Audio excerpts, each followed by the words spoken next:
Hebrew 8వ అధ్యాయం. మేము చెబుతున్న సంగతులలో ముఖ్యాంశం ఇదే. ఇలాంటి ప్రముఖ యాజీ ఒకడు మనకున్నాడు. ఆయన పరలోకంలో ఉన్న ఘనపూర్ణుని సింహాసనం కుడి పక్కన కూర్చుని ఉన్నాడు. పవిత్ర గర్భాలయంలో, అంటే నిజమైన ఆరాధనా గుడారంలో ఆయన సేవ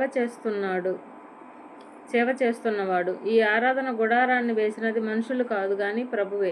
ప్రతి ప్రముఖ యాజీ అర్పణలు బలులు అర్పించడానికి నియమితమైనవాడు. అందుచేత ఈ ప్రముఖ యాజీకి కూడా అర్పించడానికి ఒకటి ఉండాలి. ఈయన భూమి మీద ఉంటే యాజీగా ఉండనే ఉండడు. ఎందుకంటే ధర్మశాస్త్రం ప్రకారమైన అర్పణలు అర్పించేవారు ఉన్నారు. అయితే వారు సేవ చేసేది పరలోక విషయాలకు సూచనగా నీడగా ఉన్నదాన్ని మాత్రమే. మోషే ఆరాధన గుడారం నిర్మించబోయినప్పుడు దేవుడు అతను హెచ్చరిస్తూ ఇలా అన్నాడు: ఈ పర్వతం మీద నీకు చూపెట్టిన నమూనా ప్రకారమే అన్నీ చేయాలి సుమా. ఈయనకైతే దానికంటే మరీ శ్రేష్టమైన సేవ లభించింది. అంతేకాకుండా ఆయన పాత ఒడంబడిక కంటే శ్రేష్టమైన ఒడంబడికకు మధ్యవర్తి. ఇది పాత వాగ్దానాల కంటే శ్రేష్టమైన వాగ్దానాల మీద స్థాపితమైనది. ఒకవేళ మొదటి ఒడంబడిక లోపం లేనిదైతే రెండో దానికి అవకాశం కోసం వెతికి ఉండేది కాదు.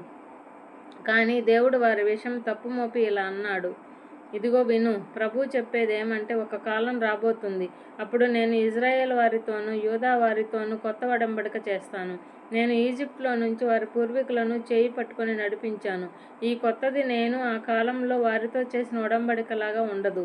ఎందుకంటే వారు నా ఒడంబడికలో నిలకడగా ఉండిపోలేదు కనుక నేను వారిని లెక్క చేయలేదని ప్రభువు చెబుతున్నాడు. ఆ రోజులైన తర్వాత నేను ఇజ్రాయేల్ వారితో చేయబోయే ఒడంబడిక ఇదే. ఇది ప్రభువు చెబుతున్నాడు. నేను నా శాసనాలు వారి మనసులో ఉంచుతాను. వాటిని వారి హృదయాల మీద వ్రాస్తాను. నేను వారికి దేవుడనై ఉంటాను. వారు నాకు ప్రజలై ఉంటారు. వారంతా అల్పులైనా గనులైనా నన్ను తెలుసుకుంటారు. కనుక యెహోవాతో పరిచయం